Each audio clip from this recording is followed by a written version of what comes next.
Good evening and a warm welcome to this week's Cinema Classic, and to a film which is undoubtedly a great classic of the cinema. In the 1920s, cinema in Germany flourished.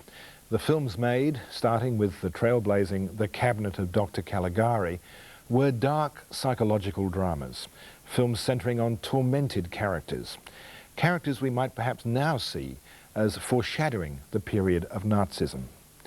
These films were, in a way, forerunners of the horror films made in Hollywood 10 years later.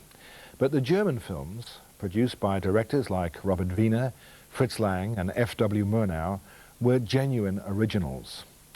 Our film tonight, Nosferatu, A Symphony of Terror, was made by Murnau in 1921 and was based, without any acknowledgement, on Bram Stoker's Dracula, which had been published in 1897.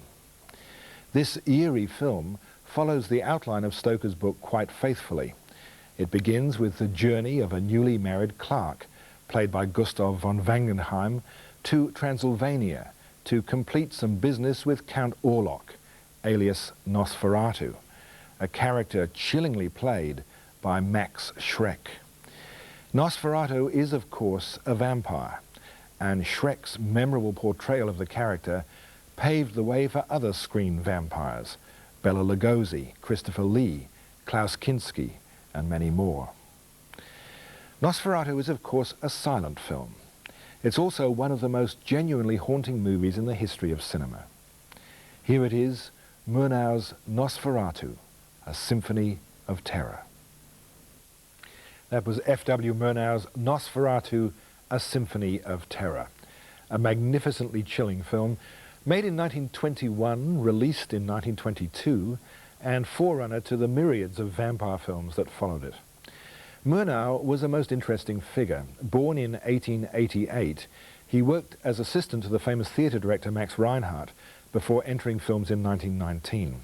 Nosferatu was his first major film, but he made some other remarkable movies. The Last Laugh, which gave Emil Jannings one of his finest roles, Faust, and, in America, the unforgettable Sunrise.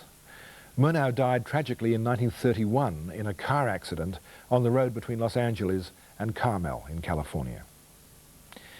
Next week, another great classic film, Madame de, directed by the great Max Ophüls, with Charles Boyer, Daniel Darrieux, Vittorio De Sica, and the music of Strauss in a wonderfully witty Viennese romantic drama made in 1953.